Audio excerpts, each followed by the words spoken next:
Good morning students, मैं संदीप कुमार आज आपके लिए लेकर आया हूँ मैकेनिकल इंजीनियरिंग डिपार्टमेंट से आपका सब्जेक्ट पावर प्लांट। इसमें हम आज डिस्कस करने वाले हैं steam power plant. Students, steam power plant is a most important power plant which is use for generate electricity in the form कोयल। स्टूडेंट्स, हम यहाँ पे देखेंगे इसका इंट्रोडक्शन सबसे पहले डिस्कस करेंगे। ये steam power plant convert the chemical energy of the fossil fuel, ये एग्जांपल ऐसे कोयल, इनटू मैकेनिकल एनर्जी और इलेक्ट्रिकल एनर्जी। पहले कोयल से हम मैकेनिकल एनर्जी यूज़ करेंगे, मैकेनिकल एनर्जी बनेगी, मैकेनिकल एनर्जी को हम इलेक्ट्रिकल एनर्जी में कन्वर्ट कर सकते हैं। Students, this is done by rising the steam in the boiler, expanding in through the turbine and coupling the turbine to the generators, which converts mechanical energy to electrical energy. Purpose of steam power plant का जो purpose है, number first to produce electric power, to produce steam for industrial processes like textile, food manufacturers, paper mills, etc. Steam power plant convert the chemical energy of fossil fuels, example uranium, thorium, into electrical energy. Steam power plant basically work on Rankine cycle. Steam is produced in the boiler by utilize the heat of fuel combustion. Thus steam is expanded through the steam turbine.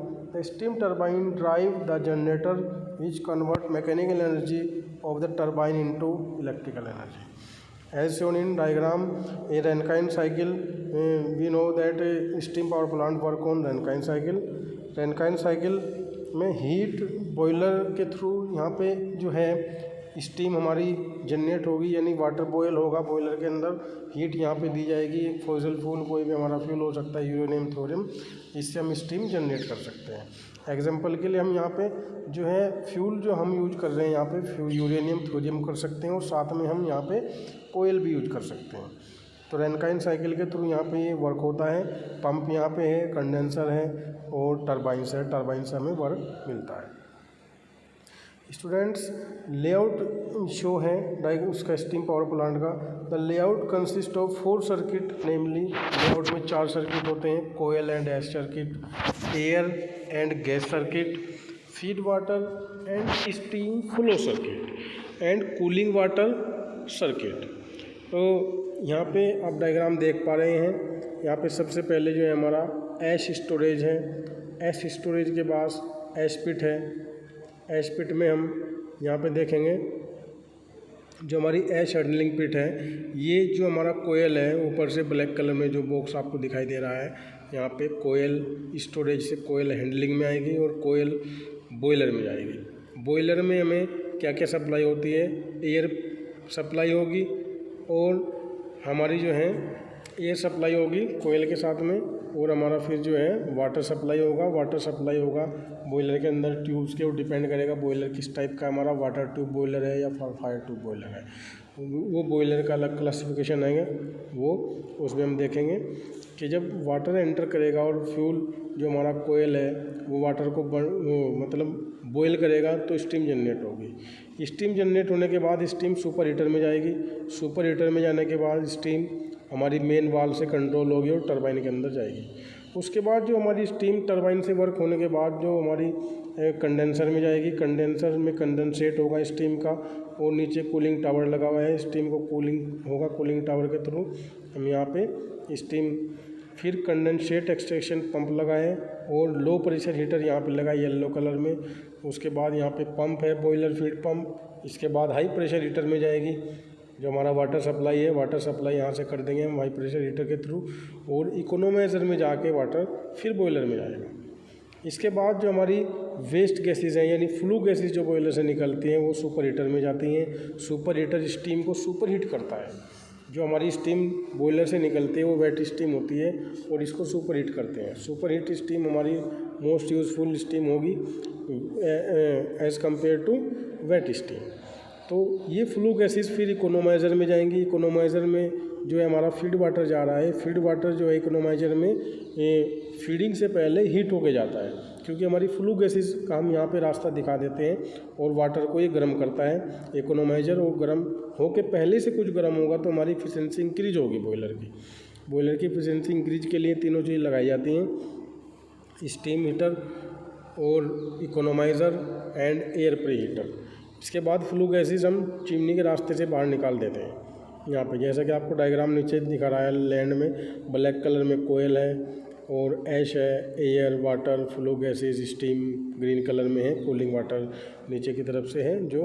उसके बाद यहाँ पे generator की shaft यहाँ पे connect होती है turbine से, और generator to convert mechanical energy into electrical energy.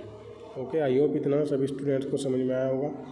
Next देखते हैं students, major component of steam power plant. Number first, boiler, superheater, reheater, air preheater, economiser, steam turbine, condenser, cooling tower, circulating water pump, boiler, feed pump, generator, water treatment section and chimney and control room. ये सभी इसके main component है steam power plant के layout के। Students, steam power plant का जो layout है, the modern steam power plant mainly divided into 4 circuit, कोयल and ash circuit, air and gas circuit, feed water and steam flow circuit, cooling water circuit.